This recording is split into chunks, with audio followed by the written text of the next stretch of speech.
Let's start. Good thoughts. Whatever you cannot understand, you cannot process.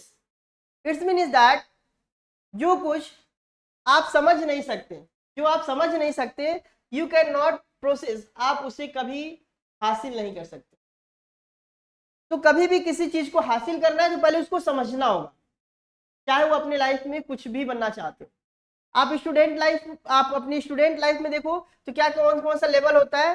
पहला हमारा होता है स्टेज प्राइमरी लेवल, जिसमें हमें समझना क्या है कि 1 से लेकर के 5 तक बच्चे जो है पढ़ते हैं, वो 1 क्लास में रहते हैं, तो वो सोचते हैं कि मैं क्लास 1 में हूँ, फिर पेपर देते एग्जाम देते हैं, पास आउट होते, फिर क्लास 2 में जाते हैं. But you don't think about that. इसके बारे में आपको सोचना नहीं, आपको ये समझना है कि मैं क्लास 5 नहीं, 1 से लेकर के 5 तक प्राइमरी क्लास में पढ़ूंगा. कितने में? प्राइमरी क्लास में पढ़ूंगा. और प्राइमरी क्लास में बेसिक चीजें मजबूत की जाती हैं. 1 से लेकर के 5 तक आपका प्राइमरी क्लास बोला जाता है. आपको 1 2 3 नहीं पढ़ना है. आपको प्राइमरी क्लास कितने साल देना है? 5 साल देना है, कम से कम 5 साल देना है. और 5 साल में आपको अपने बेस को बढ़िया एकदम बेहतरीन बना देना है. कोई भी काम करो शिद्दत से करो, 100% करो, ताकि उसमें आप माहिर हो सको. और 5 साल में एकदम अपने आप को बेहतरीन बनाने के लिए ये प्राइमरी क्लास ज्वाइन करना चाहिए. बात आ रही समझ में? उसके बाद एक कौन सा एज होता है? 6 to 10 ईयर्स होता है.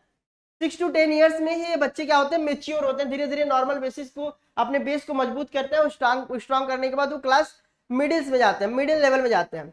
मिडिल लेवल में जाने के बाद वो कौन सा मिडिल लेवल में कौन कौन से क्लास आते हैं? 6 to 8, 6 7 8, ये 3 क्लास रहते हैं. और 3 क्लास ये जो होते हैं कंबाइन होते हैं. अब इसमें जितने भी सब्जेक्ट होंगे वो सब्जेक्ट क्या होंगे?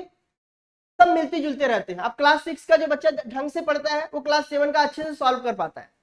क्लास 7 वाला बच्चा जो अच्छे से मैथ सॉल्व करता है या अदरवाइज जो जानता है अच्छे सब्जेक्ट को, वो क्लास 8 में अच्छे से बेहतर कर पाता है.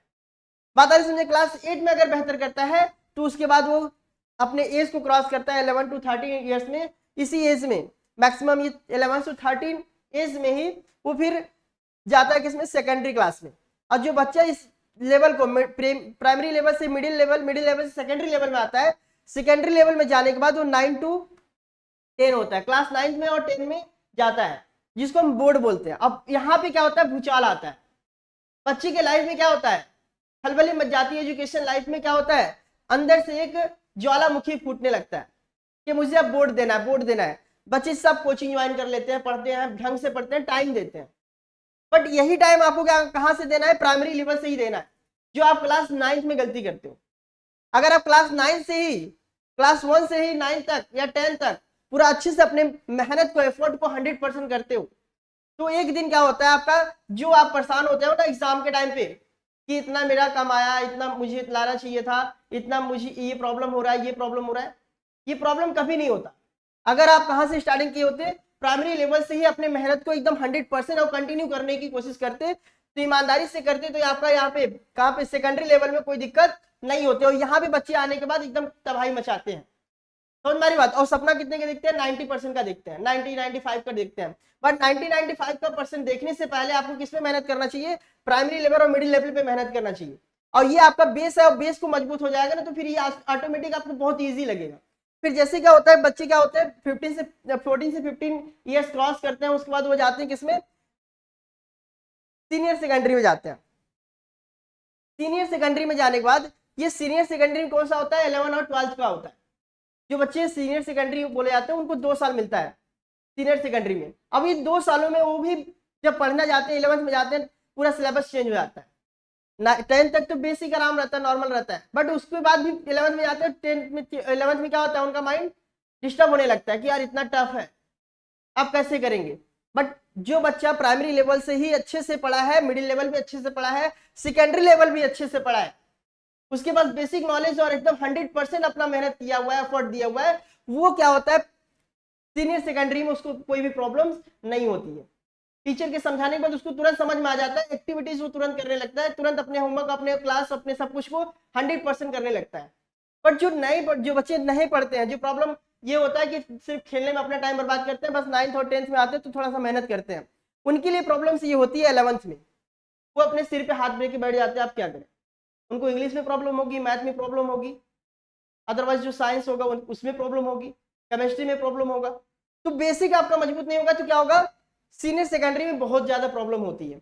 तो आप अपने बेसिक को मजबूत करिए और सीनियर सेकेंडरी में आने के बाद 100% देने का कोशिश करिए, और इसी में आपका लाइफ चेंज होता है। 16 से 17 में जो बच्चे अपने आप को खेलने में और अदर चीजों में, अपना मोबाइल चलाने में, ऑपरेटिंग करने में, इस सब में अपना टाइम जो वेस्ट करते हैं, वो प्रॉब्लम यहाँ पे आता है।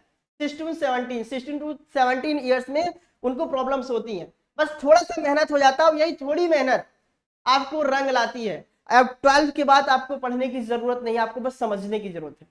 कंसेप्ट क्लियर होता है जब आप अच्छे से पढ़े रहते हो, तो आपका कंसेप्ट क्लियर होता है। एग्जाम जैसे ही आप देते हो 12th का, आप चले जाते हो किसमें, हायर सेकेंडरी में, कॉलेज में चले जाते हो। कॉलेज में जाते हो, बहुत से बच्चे पॉलिटेक्निक, डिप्लोमा, इंजीनियर, डॉक्टर वगैरह, नीट वगैरह की तैयारी करते हैं। पता नहीं समझ में?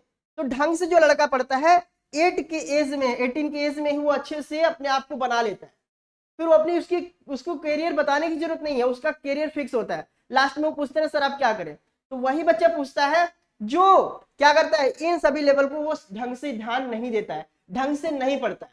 अगर वो ढंग से पढ़ा होता है तो इसके माइंड में क्वेश्चन कभी आएगा नहीं 18 के एज में कि अब क्या करें, क्योंकि उसके पास ऑप्शन रहता है कि इतना बढ़िया से पढ़े, इतना नॉलेज है, इतना ये सब चीजें हम इतना कर लेंगे, इस पे जाएंगे, ये फील्ड अच्छा है, ये जाएंगे, ये फील्ड अच्छा है। किसी से पूछने की जरूरत नहीं होती, क्योंकि आप अपने डिसीजन खुद से लेते हो। कोई सामने वाला आपका डिसीजन लगवा अकॉर्डिंग टू वो अपने अपने हिसाब से बताएगा। बट आपका करियर है, आपकी लाइफ है, you will have to select your goal on yourself. आपको अपनी लाइफ अपने हिसाब से जीने है ना, अपने गोल को अपने हिसाब से सेट करना है। किसी और के हिसाब से पूछोगे, किसी के हिसाब से सेट करोगे, तो वो अपने अकॉर्डिंग टू बताएगा। बट अपने अपने हिसाब से आप किस लेवल में हो, किस नॉलेज में हो, क्या आपके पास नॉलेज है, क्या आप कर सकते हो, कितना एफर्ट आप कर सकते हो, वो you can know very well, आप अच्छी तरह से जानते हो।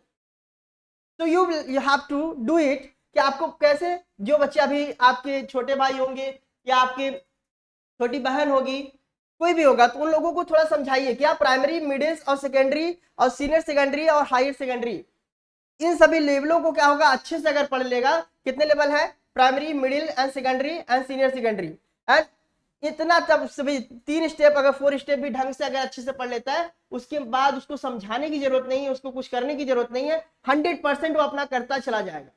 एक बार वो मैच्योर हो जाता है, 100% वो देना शुरू कर देता है। और इसी में क्या होते हैं, थोड़ा पेरेंट्स भी डील करते रहते हैं, पेरेंट्स भी ध्यान नहीं देते हैं बच्चों पे। उनको भी ये सब नोटिस करना चाहिए कि मेरे बच्चे कहाँ पे गलती कर रहा है, एजुकेशन सिस्टम कहाँ पे मजबूत होना चाहिए। मेरे हिसाब से एजुकेशन सिस्टम यही है जिसमें प्राइमरी और मिडिल और सेकेंडरी और सीनियर सेकेंडरी पे हमें मेहनत जबरदस्त करना चाहिए। और यही अगर इस पे जबरदस्त मेहनत हो जाता है, तो उसके बाद आप कुछ भी लड़का को बताने की जरूरत नहीं, वो अपने हिसाब से अपना गोल सेट कर लेगा और बेहतरीन गोल सेट करेगा। आई होप आपको समझ में आओगे। Thank you for listening me, my watching my video.